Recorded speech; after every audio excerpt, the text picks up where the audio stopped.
Hi friends, welcome back. How India EU FTA will destroy Bangladesh and Pakistan economies.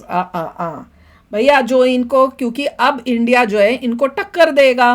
वहाँ की जो industries हैं वहाँ पे जो मटेरियल इनका जा रहा था उसको जहाँ तक मुझे लगता है टक्कर मिलेगी. अब जैसे बांग्लादेश की जो टेक्सटाइल है जो इतनी आ रही थी इनके पास, जैसे यूएसए में भी कई इनकी चीज़ें जो देखो मेड इन बांग्लादेश होता है, कपड़े देखो, वैसे ईयू में होगा. अब क्योंकि इनको तो टैरिफ लगे नहीं हुए थे, इनके मेरे ख्याल से 0% था जहाँ तक मेरी अंडरस्टैंडिंग है. चेक करके आप बताना कि क्या इनको 0% था या ना के बराबर था. हमारा टैक्सेस हाई थे, हमारा कपड़ा टेक्सटाइल जा नहीं पा रहा, महंगा होगा. इनका था सारा, इन्होंने वहाँ की जो है मार्केट इन्होंने बांग्लादेश ने और इन पाकिस्तान ने ग्रैब की हुई थी. अब डील हुई है, हमारा 0% टैरिफ हुआ है, अब हम उनके इक्वल हैं, तो अब हमारा माल भी उन्हीं के प्राइस पे या उनसे सस्ता बिकेगा और फिर क्या होगा, पूरी वो मार्केट जो है ईयू की हमारे कब्जे में होगी. तो ये इनका तो बट्ठा बैठेगा ही. तो चलो देखते हैं, वीडियो शुरू करते हैं. वीडियो शुरू करने से पहले अगर आप चैनल पर नए हो और आपने अभी तक सब्सक्राइब नहीं किया तो जल्दी से पहले सब्सक्राइब के बटन और बेल आइकन को क्लिक कर लो ताकि आपको हमारे सारे न्यू वीडियोस के नोटिफिकेशन मिल जाएं जैसे हम अपलोड करें. अगर आपको वीडियो पसंद आता है प्लीज लाइक एंड शेयर. चलिए शुरू करते हैं. और मैं भूल ही गई यार, मुझे ये बताना था कि फिल्मी रिएक्ट चैनल के अंदर धुरंधर मूवी शुरू हो रही है और मेरे ख्याल से वो अनकट वर्जन है जहाँ तक मैंने सुना है. तो अभी हमने शुरू की नहीं है तो पता नहीं कि अनकट वर्जन है कि नहीं, पर लग रहा है कि वो अनकट वर्जन होगा. इसका मतलब उसमें कई ऐसे सीन्स होंगे जो हमने आपने शायद थिएटर में नहीं देखे, वो भी उसमें ऐड ऑन होंगे. तो आ जाओ देखने के लिए. सिल्वर मेंबर्स के लिए स्पेशली धुरंधर मूवी शुरू हो रही है आज. तो चलो अब देखते हैं ये न्यूज़. देखिए, ट्रम्प इस समय पे पूरी दुनिया के पिताजी बनने में लगे हुए हैं. We're going to run the country until such time we need Greenland for national security. We will tariff and tax foreign countries. इनके बिहेवियर से भारत को भी कुछ मुसीबतों का सामना करना पड़ रहा है. उसके ऊपर से बांग्लादेश बहुत समय से चौड़ा हो रखा है. Bangladesh now comes out to say no to the matches in India. Very No good. World Cup matches in India. आप यहाँ आ जाए. पाकिस्तान जिसके पास कि काम धोने के लिए पानी नहीं है. उनको गज़ाए हिंद चाहिए. अब इन तीनों प्रॉब्लम्स के रिस्पॉन्स में भारत ने एक ऐसा स्टेप लिया है जिसमें एक स्टेप से तीनों को काफी अच्छा जवाब मिला है, जिसे कहा जाता है mother of all trade deals. यूरोपीय संघ का नेतृत्व और प्रधानमंत्री नरेंद्र मोदी फिलहाल हैदराबाद हाउस से मोदी जी करेंगे, इनका हाथ है. cusp of a historic trade agreement. Indeed, some call it the mother of all deals. दुनिया में लोग इसकी चर्चा मदर ऑफ ऑल दोनों ये में कर रहे हैं. India has risen and Europe is देखो, इन्होंने भी कहा कि लोग कह रहे हैं mother of all deals. Modi ji ने भी ये कहा लोग कह रहे हैं मदर ऑफ, और जबकि इन दोनों के हिसाब से ये मदर ऑफ ऑल डील्स है. हाँ, इनके लिए कि ये मदर ऑफ ऑल डील्स हमने की है. तो कमाल है, वो इनडायरेक्टली सबको मैसेज दे रहे हैं मदर ऑफ ऑल डील्स है. truly glad about it because when India succeeds, the world is more stable. ये trade deal 25% of global GDP और 1/3 ऑफ ग्लोबल ट्रेड को अकाउंट करेगी. इस ट्रिप के दौरान यूरोपियन काउंसिल के प्रेसिडेंट ने अपना ओवरसीज इंडियन सिटीजन का कार्ड भी फ्रॉड किया. बताइए, यूरोपियन काउंसिल का प्रेसिडेंट इंडियन है, अमेरिका की सेकंड लेडी इंडियन है, वर्ल्ड बैंक का चीफ इंडियन है. क्या पता कल को पता चले कि शी जिनपिंग के लकड़ दादा जहानाबाद से चाइना गए थे. लोग कहते हैं कि दुनिया जूस चलाते हैं, लेकिन सच्चाई तो कुछ और ही दिख रही है. अब इस ट्रेड डील से ट्रम्प एडमिनिस्ट्रेशन तो काफी नाराज है ही. The Russian oil goes into India, the refined products come out, and the Europeans buy the refined products. They are financing the war against themselves. It's a very sad day for America. लेकिन असली जो लगी है वो तो भैया बांग्लादेश की और पाकिस्तान की लगी. एक तो बांग्लादेशियों का क्रिकेट बोर्ड बैठ गया है, अब इनकी इकोनॉमी भी बैठने वाली है. ये साले पाकिस्तान बनना चाहते थे तो पाकिस्तान टेक्सटाइल इंडस्ट्री भी खत्म. भिखारिस्तान है और इंडिया के ईस्ट में कंगालिस्तान बनने वाला है. एफ दबा दीजिए चैट में बांग्लादेश के लिए. तो ये डील कैसे इंडिया को अमेरिका से थोड़ा इंडिपेंडेंट बनाती है और उसके साथ साथ कैसे इंडिया ने इस मूव से पाकिस्तान और बांग्लादेश दोनों की इकोनॉमी पे बहुत बड़ा अटैक किया है, आइए देखते हैं. अब हम बेटर मटेरियल भेजें, सस्ता भेजें, खत्म कर दें इनकी मार्केट. और आप सबको एक सेकंड. तो देखिए, इस पूरे मुद्दे की शुरुआत होती है ट्रम्प के एक डिमांड से, They should give me the Nobel Prize. और इस वजह से इन्होंने इतना सारा बखेड़ा खड़ा किया हुआ है. In the immortal words of Johnny Lever, एक केले के लिए इतना झमेला कर रहा है तू यार. ट्रम्प अमेरिका फर्स्ट डॉक्ट्रिन बंदर को बोल रहा था केले के लिए चाहते हैं बोल जो रहा है. अमेरिका के इशारों पे नाचती है. जनरली क्या होता है कि जब कोई एम्पायर होती है, जब कोई सुपर पावर होती है, उसको पूरी दुनिया पे या अपने एम्पायर पे कंट्रोल करना होता है, तो वो कुछ एलाइज बनाते हैं और उन एलाइज की मदद से वो एक अपने एम्पायर को मेंटेन करते हैं. ट्रम्प मानता है कि वो अपने एलाइज के बिना अपनी एम्पायर को मेंटेन कर सकता है और उल्टा अपने एलाइज को बुली करके वो अपने एम्पायर को मेंटेन कर सकता है। इस चक्कर में ट्रंप ने एक बड़ा स्टेप लिया वेनेजुएला में, जब उसने वेनेजुएला में जाके वेनेजुएला के प्रेसिडेंट मडूरो को वहां से उठा लिया।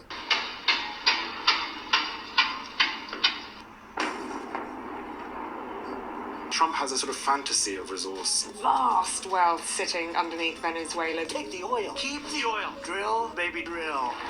Because I like my oil like I like my politicians. Crude. Millions of barrels of crude oil America के कंट्रोल में रातों रात आ कौन था ये गया, जैसे बंदा? अमेरिकन रिफाइनरीज तक ऑयल पहुंच गया। Oil tanker that was seized by the U.S. near Venezuela may be heading to. वापस कर रहे हैं ट्रंप इनको। ने खुद क्लेम किया है कि लगभग 50 मिलियन बैरल सीज करके अमेरिका भेजे गए हैं, जिसे ओपन मार्केट में सेल करने की प्लानिंग है। We're in the oil business. We're going to sell it to them. इसके साथ साथ अमेरिका ने ट्रेड रूट्स और ऑयल पे कब्जा जमाने के लिए ईरान को भी ओपनली धमकी दी है कि वहां पे भी वो तख्ता पलट करने वाले हैं। अब देखिए सिचुएशन में फनी बात ये थी कि इस पॉइंट तक जो अमेरिका के यूरोपियन एलाइज थे वो ट्रंप के साथ खड़े थे, अमेरिका के साथ खड़े थे, क्योंकि उनको पता था कि ये जो वेनेजुएला में एक्शन लिया जाएगा, ये जो उसमें फर्क नहीं पड़ रहा ना। इनसे अमेरिका की ही मदद नहीं होगी बल्कि अमेरिका के एलाइज उनको फायदा होता है। कनाडा ऐसे देशों की भी मदद होगी, जहाँ उनका फायदा तब हो जाते हैं। उनको भी ट्रेड रूट्स पे एक्सेस मिलेगा। लेकिन रियली problem- मेहनत करे यूएसए, इनको सब फायदा वही तो मिलेगा। मैं कह रही हूँ, हाँ, तभी तो अब इन्हें तकलीफ हो रही है। अब ये क्यों अब दुखी हो रहे हैं? क्योंकि अब इनको फोकट का मिल नहीं रहा। पहले इन्होंने बहुत फायदा उठाया यूएसए का, अब ट्रंप आया तो कह रहा है क्यों फोकट में दूंगा ज्यादा लोगों तुम्हें। को पता नहीं है कि वेनेजुएला यूएसए में क्या चल रहा है, बहुत पुरानी कहानी है, कभी और कवर होगी। हर एक के पीछे एक रीजन था। वो रीजन तो था ही। है कि ट्रंप को उनके यूरोपियन एलाइज की चिंता ही नहीं है, परवाह ही नहीं है। अब ट्रंप ने बोला है कि भैया हम ईरान तो लेंगे, हम वेनेजुएला तो लेंगे, लेकिन हम ग्रीनलैंड भी लेंगे। यूएस जियोलॉजिकल सर्वे ग्रीनलैंड तो खत्म हो गया, बात हो गई। 31 बिलियन बैरल्स नहीं, ग्रीनलैंड का ऑलरेडी जुगाड़ हो चुका सब हो गया, अब डिसाइड विसाइड, अब का कुछ नहीं, अब कोई आवाज ही नहीं आ रही कुछ। सब जुगाड़ हो गया। हमने कहा एवं ही इतना शोर मचाया हुआ था, हम तो ये कह रहे थे। Of oil and equivalent resources वहां पे एस्टिमेट किए गए हैं। उसके साथ साथ 2018 में चाइना ने ग्रीनलैंड के साथ रेयर अर्थ एक्सट्रैक्शन के लिए तभी डील तो। साइन की थी, जिसकी वजह से चाइना ने रेयर इसी रीजन से तो ट्रंप कह रहा था कि हमें ग्रीनलैंड चाहिए, तुम तो चाइना को घुसा रहे हो। अब समझ में आई है, ये रीजन था, साफ पता चल गया रियलिटी। तो अब ये कोई इंडिया के मीडिया वाले नहीं बता रहे थे तब, ये रीजन है। वेनेजुएला में यही पंगा था। हाँ, तो वही सब चल रहा था वहां पे भी। रशिया और चाइना जो है वो कंट्रोल करने के लिए बैठे हुए थे वहां भी, तो वही चल रहा है। मार्केट पे इतना शिकंजा जमाया हुआ है, तो अब यूएस उस रेयर अर्थ मार्केट को चाइना के चंगुल से छुड़ाना चाहता है। But right now, we are going to do something on Greenland, whether they like it or not. In fact Trump सिर्फ ईयू को ही धमकियां नहीं दे रहा, ट्रंप तो कनाडा को भी मजाक मजाक में 51st स्टेट बोलता रहता है और बोलता है कि भाई एक ना एक दिन तो कनाडा को भी देख लो, चाइना के साथ कर रहा है। मतलब जब तक यूएसए से फोकट का फायदा हो रहा था इनको, तब तक ये चमचागिरी कर रहे थे। ट्रंप के आते ही ट्रंप ने कहा मैं तुम्हें फोकट में क्यों दूं भाई, तुम क्यों कंट्रीब्यूट नहीं करते, तो सबको अब तकलीफ हुई। देखो अपने असली रंग दिखा रहे हैं, ये होता है। डावोस में कनाडा गया, वहाँ बोल के आ गया, बड़ा जबरदस्त स्पीच। अमेरिका जो है रूल बेस्ड ऑर्डर नहीं फॉलो करा, ये नहीं करा। अब दुश्मन बनाओगे तो होगा, फिर दुश्मनी करोगे तो होगी। फिर कौन सा कनाडा ही था ना जिसके वहां पे कोई बड़ी बड़ी स्टूपिड सी एड भी इन्होंने डाल दी वही थी। की थी तुमने ad। वही तो पंगा फिर करोगे तो होगा। होगा। फिर जिस कंट्री के साथ तुम गड़बड़ करोगे, उसके प्रेसिडेंट के बारे में ऐसे करोगे, तो जिस कंट्री कैसे कंट्री तुम्हारे पे साथ? तुम डिपेंडेंट हो, उससे पंगा लोगे इतना तो फायदा धक्का लेते हो लगेगी। तुम उस कंट्री से, तुम्हें फ्री में इतना हेल्प मिलती है, मिलिट्री से, इंटेलिजेंस से, हर चीज से, और ट्रेड भी तुम्हारा इतना माल यहाँ आता है। तुम्हारी धरती में क्या है सिवाय स्नो के? क्या स्नो के कुछ भी नहीं और है। कितनी पॉपुलेशन है दिल्ली की पॉपुलेशन की जितनी। तुम सिक्योर ही उस कंट्री की वजह से फील करते हो कि भैया साथ में वो है जो तुम्हारी हेल्प कर देगा। सेम फॉर सारी जो यूरोपियन कंट्रीज है, वो सेफ फील ही क्यों कर रही है? क्योंकि यूएसए की बैकिंग है। पर अगर तुम उसके जो बाद पंगा लेता जाएगा उसका इफेक्ट होता जाएगा। वो तो है, अब उनको रियलाइज हो रहा है। कनाडा को अमेरिका में जुड़ना ही है, तो ईयू जिनको लगा कि भैया ये तो भाई वेनेजुएला को अटैक करेगा, करने दो, ईरान में कुछ करेगा, करने दो, हमें ये भी तो फायदा हो हमारे जाएगा। घर में घुस गया, हमारा माल ले रहा है। तो यूरोप मानता है कि भाई ये काफी बड़ा हमारा माल था ही नहीं। ग्रीनलैंड तो उसका था, डेनमार्क का। और डेनमार्क क्या कितनी उसकी देखभाल करता हो सबने देखा है। तो क्या तुमने, तो हमारा कहाँ से आ गया डेनमार्क का? वहां पे बेसिस भी यूएसए के थे, मतलब उसको प्रोटेक्ट करने के लिए, सब करने के लिए भी यूएसए ही बैठा एक हुआ है। छुटकी सी सिटी में क्या क्या उसने कुछ किया हुआ है? कुछ भी नहीं। आपसे ट्रंप आपके उस दोस्त के जैसा है कि जब आपका कल एग्जाम होता है तो आप अपने दोस्त को बोलते हो कि यार मैंने कुछ पढ़ाई नहीं किया, मैं तो लगता है फेल होने वाला हूँ। तो आपका दोस्त भी आपको कहता है कि हाँ यार सही बात है, मैंने भी कुछ पढ़ाई नहीं किया, मैं भी फेल होने वाला हूँ। तो आपको कम से कम इस बात की खुशी होती है कि दोनों साथ में फेल हो गए भाई भाई। लेकिन जब रिजल्ट आता है तो आप तो फेल हो गए, लेकिन आपके उस दोस्त को 98% मार्क्स आए, फिर आप भी सोचते हो।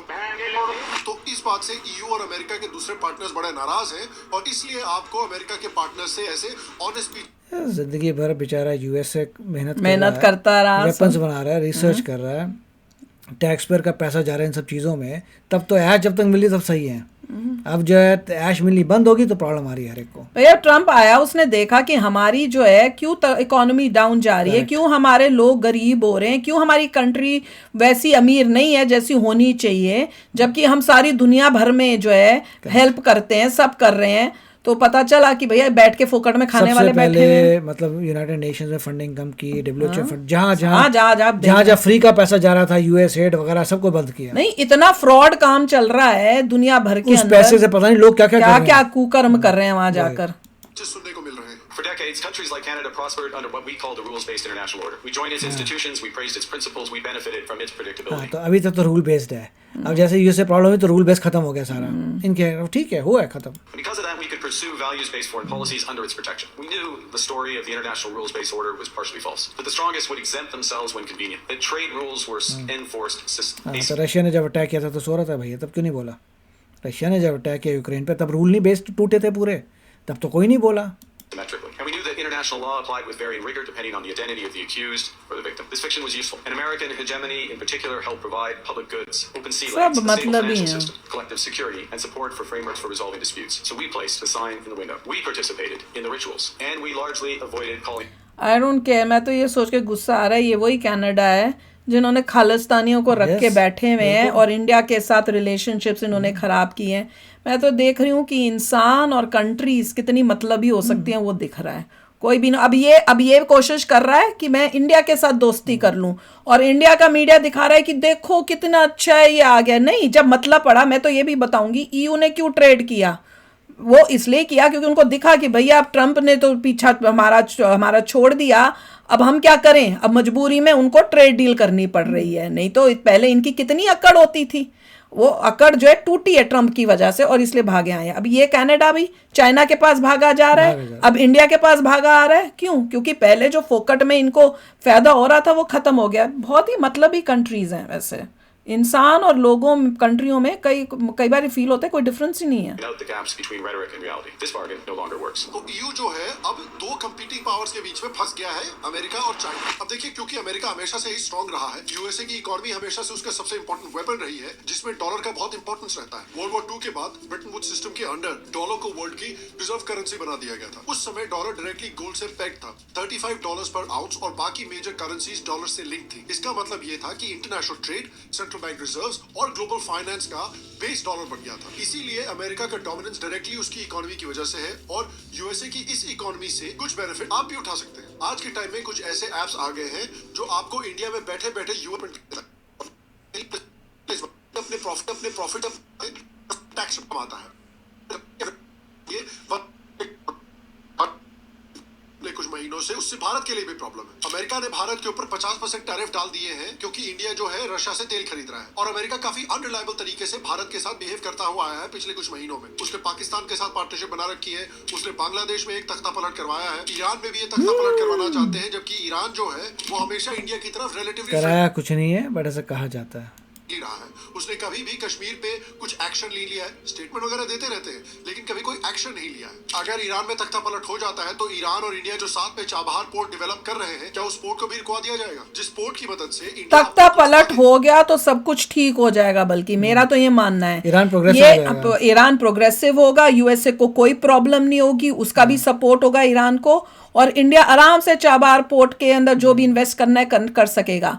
ये जो करंट जो आया बैठी हुई है इनकी रूलिंग कर रही है, उसकी वजह से ये सब पंगे हो रहे हैं, क्योंकि वो बहुत रेडिकलाइज्ड है, वो वहां पे जो है गलत काम कर रहे हैं जो थ्रेट हो सकता है इजराइल और यूएसए के लिए। तो वो हटा तो सब बल्कि सॉर्ट आउट हो जाएगा, बल्कि अच्छी बात है, बहुत तेज आगे बढ़ेगा फिर। हाँ, मैं कह रही हूँ बल्कि अच्छी बात है, बल्कि इंडिया को भी, हर इंडियन को यही एक्सपेक्ट होप करनी चाहिए कि तख्ता पलटे, अच्छी कोई गवर्नमेंट आए, मॉडर्नाइज हो ईरान, ताकि नहीं तो ये भी रेडिकलाइजेशन की तरफ जा रहे हैं। अब देख नहीं रहे हो कि यहाँ पाकिस्तान हो गया, वहां बांग्लादेश हो गया, यहाँ ईरान हो गया, हम तो घिर जाएंगे ऐसी कंट्रियों के साथ।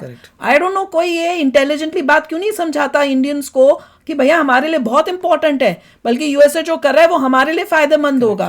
पता नहीं किस एंगल से लोग सोच रहे हैं। पाकिस्तान को बाईपास करके सीधा अफगानिस्तान और सेंट्रल एशिया तक एक्सपोर्ट कर सकता है। तो इंडिया को तो प्रॉब्लम है ही, उसके साथ साथ ईयू को भी बहुत बड़ी प्रॉब्लम है। ईयू ने क्या किया है पिछले 70 सालों में कि उन्होंने बेसिकली अपना पूरा डिफेंस इंफ्रास्ट्रक्चर अमेरिका को आउटसोर्स कर दिया है। अब अमेरिका से आई हर एक missile mandatory monthly subscription to Trump mobile के साथ आती है। बेसिकली आप देखिए नेटो का बिल कौन भरता है, अगर आप देखें तो 1949 से 2017 के पीरियड में नेटो का लगभग 70% बजट अकेला अमेरिका देता था। आज भी नेटो देख लिया, मुरम ने यही कहा है कि सारा पैसा हम खर्च कर रहे हैं, तुमने तो कुछ तुम देते ही नहीं नेटो के अंदर, जो देना होता है वो भी तुम नहीं देते, पीछे पढ़ पढ़ के तुमको बोलते हैं वैसी कम है वो, उसके ऊपर से वो ही नहीं तुम देते हो। तो क्या हमने ठेका ले रखा है तुम्हारी प्रोटेक्शन का? अब डालो। वो ट्रम्प अब हर स्पीच में बोलता है कि मैंने बल्कि उनको पीछे पढ़ पढ़ के परसेंटेज की इन्होंने कितना देना है वो बढ़ाया है, अब वो दे रहे हैं। तो अब उनकी जान निकल रही है कि हाय हमें ये तो फोकट में मिलता था, हमने तो तब से बेवकूफ बना रहे थे यूएसए को। करेक्ट। तो वही है, का टोटल डिफेंस स्पेंडिंग का 2/3 हिस्सा अमेरिका की जेब से आता है। यूक्रेन वॉर के पहले ईयू अपने जीडीपी का सिर्फ 1.3% डिफेंस पर खर्चा करते थे। तो कितना मौज हो रही थी इनकी, हाँ कि यूएसए अपना जो है वो हमारा खर्चा करेगा, ठेका लिया भाई यूएसए ने। रूल था 2%। 2024 में यूक्रेन वॉर के बाद अब भी ये एवरेज 1.9% तक ही पहुंचा है, जबकि यूएस अपनी जीडीपी का 3.5% खर्च करता है डिफेंस पे। तो आप देखिए कि कितना डिपेंडेंट है यूरोप अमेरिका के ऊपर अपनी डिफेंस के लिए। इनफैक्ट रशिया यूक्रेन वॉर के बाद यूरोप ने अमेरिका से वेपन्स खरीदना 4 गुना बढ़ा दिया है। 2022 से 2024 के बीच में यूरोप ने जितना भी टोटल मिलिट्री सामान खरीदा है उसका आधा सीधा अमेरिका से आया है। मतलब यूरोप तो करें क्या जब खुद बनाया ही नहीं, पहले से बैठे हुए थे कि यूएसए अपना खर्चा करता रहे, यूएसए ने मेहनत की, अपने वेपन्स बनाता रहा, वर्ल्ड के सबसे पावरफुल वेपन्स उसके पास हैं। तो फिर अब तुमको जब जरूरत पड़ रही है, उन्होंने यूएसए ने कहा हम तो नहीं, अब रशिया के साथ जो यूक्रेन की वॉर है हम तो फोकट में नहीं देंगे। आप सोचो कि इंडिया जितना पैसा लगाता है डिफेंस में ना लगाए और आपकी पढ़ाई लिखाई में कराए, आपके इंफ्रास्ट्रक्चर में लगाए, तो कहाँ से कहाँ आपकी सिटीज बढ़िया बन जाएंगी, मगर डिफेंस जीरो होगा। तो उन्होंने यही काम किया। वही तो की सिक्योरिटी की चाबी पूरी तरीके से अमेरिका के जेब में है। पूरी तरीके से यूरोप अमेरिका के ऊपर डिपेंडेंट है। उसके ऊपर से यूरोप के पास 5th जनरेशन फाइटर जेट्स के कोई प्रॉपर अल्टरनेटिव्स नहीं है, और वो अमेरिका के F-35 लाइटनिंग 2 के ऊपर डिपेंडेंट है। यूरोप के ऊपर proper long range strike systems नहीं है, वो भी अमेरिकन सिस्टम जैसे HIMARS, ATACMS मिसाइल्स के ऊपर या पेट्रियट मिसाइल्स के ऊपर डिपेंडेंट है। मिड एयर रिफ्यूलिंग सिस्टम्स भी यूरोप के पास नहीं है, वो अमेरिका के ऊपर डिपेंडेंट है। क्योंकि वो कहते हैं भाई हम नेटो के मेंबर हैं, हमारे ऊपर अटैक है तो यूएस अटैक कर देगा। 5th जनरेशन यूरो फाइटर उनके पास है, दे हैव यूरो फाइटर्स। चाहे सैटेलाइट या स्पेस सिस्टम्स हो, उसके लिए भी यूरोपियंस अमेरिकन्स के ऊपर डिपेंडेंट है। Not fully. यूरोपियन अल्टरनेटिव्स हैं वो हैं, लेकिन वो जो मिलिट्री ग्रेड इंक्रिप्शन है और रियल टाइम टारगेटिंग कैपेबिलिटीज है वो इन यूरोपियन अल्टरनेटिव्स के पास नहीं है। उसके ऊपर से नेटो का जो यूनिफाइड कमांड स्ट्रक्चर है उसका सुप्रीम एलाइड कमांडर यूरोपियन नहीं होता, हमेशा अमेरिकन होता है। मतलब कि कल को अगर रशिया ने एस्टोनिया पर या पोलैंड पर हमला कर दिया तो वॉर की कमांड यूरोप से नहीं आएगी, एक अमेरिकन जनरल अमेरिकन गवर्नमेंट से डिस्कस करके डिक्लेयर करेगा कि वॉर होगी कि नहीं। क्योंकि सारे वेपन्स तो यूएसए से जाने हैं। नेटो हैज टू डिक्लेयर, जब पैसा जिसने लगाया वही करेगा। मेजॉरिटी का पैसा यूएसए का ही लग रहा है नेटो में, तो फिर यूएसए ही डिसाइड करेगा। सारा उसके पास ये वेपन्स यूएसए के पास है, सब कुछ है। तुमने तो कुछ किया ही नहीं है, तुम तो सिर्फ बैठ के ज्वाइन कर लिया साइन करके। यूरोप रिस्पॉन्ड करेगा कि नहीं। तो बेसिकली यूरोप ने अमेरिकन डोमिनेंस अपने सोसाइटी पर, अपने डिफेंस पर एक्सेप्ट कर लिया ताकि यूरोप को वर्ल्ड वॉर 2 के बाद रीआर्मामेंट के कॉस्ट जो है वो अवॉइड करने पड़े। यूरोप ने डिफेंस के बजाय सोशल वेलफेयर पे स्पेंडिंग की, लेकिन उसके बदले में वो पूरी तरह से अपनी डिफेंस के लिए अमेरिका के ऊपर डिपेंडेंट हो गए। लेकिन अब इस डिपेंडेंसी ने यूरोप की वाट लगा रखी है, क्योंकि ये जो रूल्स बेस्ड ऑर्डर का बबल जिसमें यूरोप जी रहा था वो बस्ट हो गया है। अब ट्रम्प कह रहा है कि भैया हम तो ग्रीनलैंड ले लेंगे, तुमको जो उखाड़ना उखाड़ लो। ट्रम्प ने धमकी भी दी कि हम आपके ऊपर 15% का टैरिफ लगा देंगे और ये 50% तक जा सकता है अगर आपने ग्रीनलैंड हमको नहीं दिया। ये सब बातें पुरानी अब तो खत्म हो चुका है ना वो तो यूरोप का डिल्यूजन जो है वो पूरी तरह से चकनाचूर हो चुका है। वैसे ही जैसे आपका डिल्यूजन जब होता है ना कि जब आप मास्टर शेफ ऑस्ट्रेलिया का एपिसोड देखते हो और देखते हो कि यार ये जो शेफ्स डिश बना रहे हैं ये तो मैं भी बना सकता हूँ, और फिर आप अपने किचन में जाते हैं और वही डिश बनाने की कोशिश करते हैं। मास्टर शेफ की डिश के बजाय आपका डिश सुअर का डायरिया लगता है। इतना भी गंदा नहीं होता मेरा तो। सुअर का डायरिया अब अमेरिका खिला रहा है, जो यूरोप और अमेरिका मिलके रूल्स बेस्ड ऑर्डर के नाम पे पूरी दुनिया को खिला रहे थे। दूसरी तरफ से जो उनका एक दूसरा बड़ा पार्टनर है चाइना, उससे भी उनको प्रॉब्लम है। यूरोप ने अपने डिफेंस इंफ्रास्ट्रक्चर अमेरिका को आउटसोर्स कर दिया है और अपना पूरा सप्लाई चेन इंफ्रास्ट्रक्चर चाइना को आउटसोर्स कर दिया है। अगर ताइवान या ट्रेड वॉर को लेकर मामला गर्म हुआ और चाइना ने क्रिटिकल मिनरल्स या एपीआईज रोक दिए तो यूरोप तो पूरा ठप बैठ जाएगा। तो इसको कहते हैं वेपनाइज्ड इंटरडिपेंडेंस। जो जिस रस्सी से आप चाइना से या अमेरिका से जुड़े हुए हो वही रस्सी आपका गला घोटने के लिए इस्तेमाल की जा रही है। तो ये पूरी कहानी मैं इसलिए बता रहा हूँ ताकि आपको मैं ईयू और इंडिया की ट्रेड डील की इंपॉर्टेंस समझा सकूं। इंडिया और ईयू दोनों को एक दूसरे की जरूरत है, दोनों को दूसरा ऑप्शन चाहिए। वही तो मैंने कहा आता है इंडिया ईयू एफटीए और इंडिया ने ये जेन्युइनली मास्टर स्ट्रोक खेला है इस फ्री ट्रेड एग्रीमेंट के साथ। यूएस अनप्रेडिक्टेबल रहा है, चाइना तो सीधा दुश्मन ही है, इसलिए इंडिया ने बीच का रास्ता निकाला और ईयू की 18 ट्रिलियन की स्टेबल मार्केट में अपना एंकर डाला है। और इस ट्रेड डील का सबसे बड़ा फायदा होने वाला है टेक्सटाइल्स इंडस्ट्री। अभी तक देखिए ईयू में इंडियन 12 to 16% टैरिफ लगता था,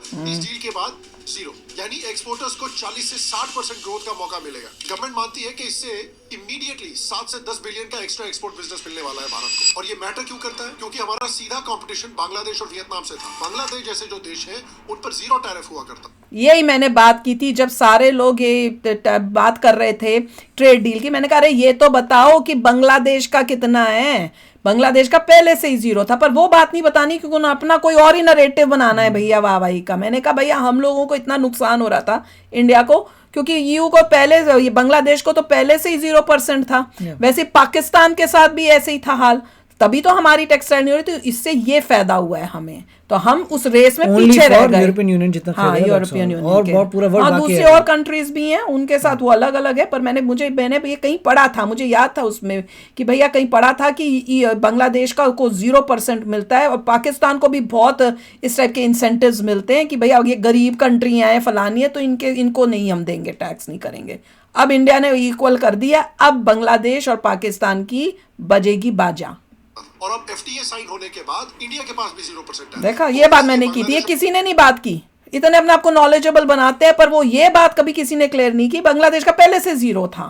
पाकिस्तान जैसे देशों के लिए बहुत बुरी न्यूज है। बांग्लादेश ने एक समय पर क्लेम किया था कि ट्रंप ने जो इंडिया के ऊपर टैरिफ लगाए हैं उससे इंडियन इंडस्ट्रीज जो है वो सारी जाकर बांग्लादेश चली जाएगी और बांग्लादेश जो है वो टेक्सटाइल मार्केट पे राज करेगा। आज क्या हालत हुई है?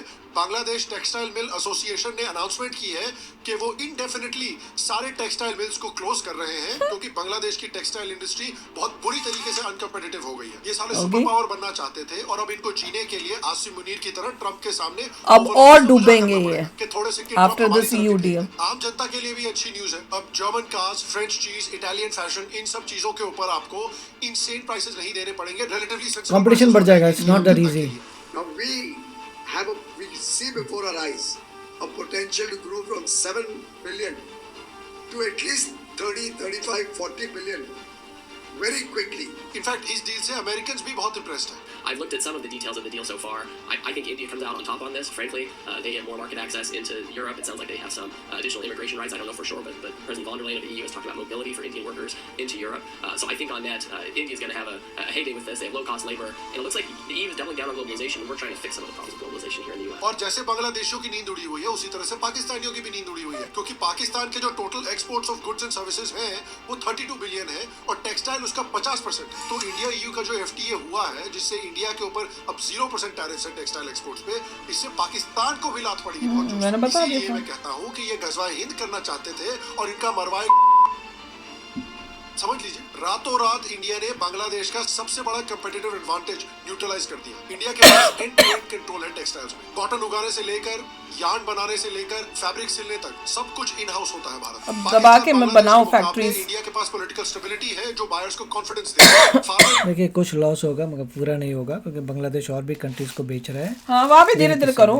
सो अभी ईयू में जितना बेच रहा है यहाँ पे तो नुकसान शुरू हुआ ना, धीरे धीरे सब जगह इंडस्ट्रीज में हम लेंगे। इंडस्ट्री के लिए भी अच्छी न्यूज है। यूरोप के साथ मिलकर इंडिया ने एक म्यूचुअल रिकॉग्निशन एग्रीमेंट तैयार किया है कि मतलब अगर इंडियन रेगुलेटर ने फैक्ट्री चेक करके बोल दिया कि फैक्ट्री सही है तो ईयू उसको मान जाएगी। मतलब ये पहले जो डबल इंस्पेक्शन किया करता था, सालों की वेटिंग लिस्ट होती थी, ये खत्म। इंडियन दवाइयां अब फटाफट मार्केट पे पहुंचेंगी। टाइम टू मार्केट स्लैश हो गया है और इंडिया अब सिर्फ गरीब देशों के लिए। हमने मेक श्योर ये किया है इस ट्रेड में जिन चीज़ों में हम माहिर हैं वैसे ही वर्ल्ड में वो चीज़ें जो हैं आसानी से जाके हम बेच सकें।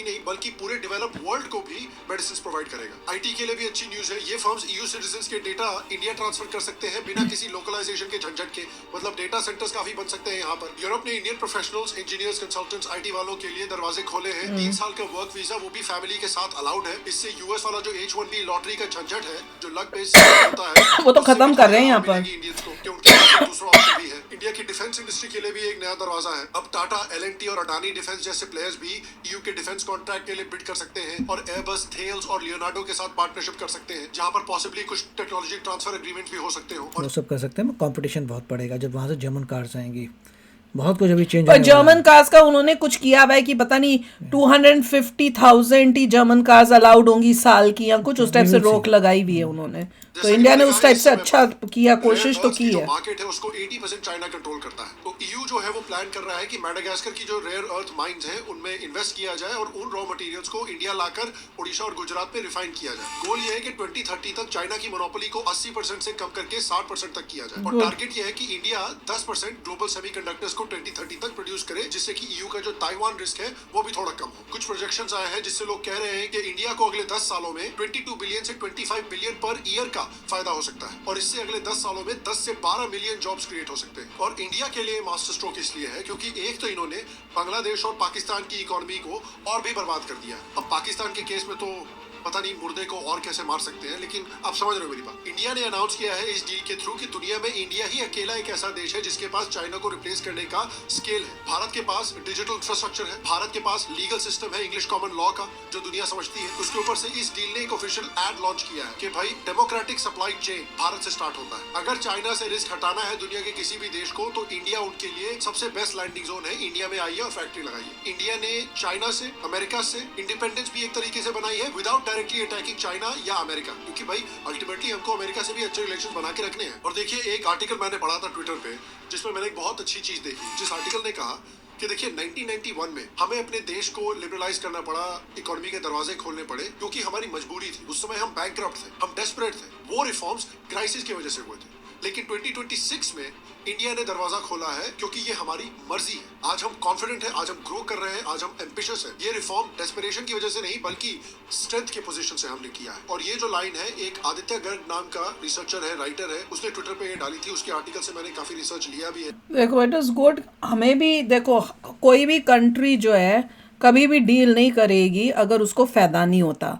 तो ईयू को लगा उसको फायदा हो रहा है तो उसने की है, इंडिया को लगा हमें फायदा होगा। और जिस जिस सेक्टर्स में उन्हें लगा कि ये हमें उस एंट्री चाहिए इंडिया के अंदर और इंडिया ने हाँ की तो उन्होंने किया ठीक है। वैसे ही इंडिया को था कि भैया इन सेक्टर्स में हमें घुसना है ताकि हमारा माल ईयू में करे, उन्होंने यस कर दिया। इसलिए और एक और चीज़ है, अभी इंडिया और ईयू का ट्रेड मेरे ख्याल से 150 बिलियन के करीब है और चाइना का होता है अराउंड 700 to 800 बिलियन। वो तो पता ही हमें, वो तो बहुत ही होता है। पर एटलीस्ट स्टार्ट तो हो गया। अभी गोल है टू इंक्रीज, बट आप चाइना के लेवल से अभी तो नहीं। अभी तो चाइना ने तो पूरे दुनिया को करा पड़ा है। चाइना वो तो का यूएस से ट्रेड ही 800 बिलियन जा रहा है और हमारा 150 से भी कम। Same case with USA. अगर आप इंडिया का देखो यूएसए के साथ और चाइना का देखो यूएसए के साथ तो बहुत डिफरेंस है। तो ये है कि पर क्या करें, जब पीछे की गवर्नमेंट सोती रह गई, उसने कभी देखा ही नहीं ये सब एंगल से कि हमें कंपटीशन देना चाहिए चाइना को, तो क्या कर सकते हैं। पर अब धीरे धीरे एटलीस्ट हम अभी घुसे तो है। अब पहले बांग्लादेश पाकिस्तान को निकालेंगे, फिर धीरे धीरे चाइना के साथ जो है टक्कर देंगे और मार्केट ग्रैब करेंगे। तो चलो यार आप भी शेयर करना अपने थॉट्स। चलते हैं, मिलेंगे नेक्स्ट वीडियो में बहुत ही जल्द। Till then take care and bye bye. तो अगर आप मेरे इस चैनल पे नए हो तो जल्दी से सब्सक्राइब के बटन को हिट करो और बेल आइकन को क्लिक करो ताकि आपको मेरा जब नया वीडियो मैं लगाऊं आपको उसके बारे में जल्दी से पता चल जाए।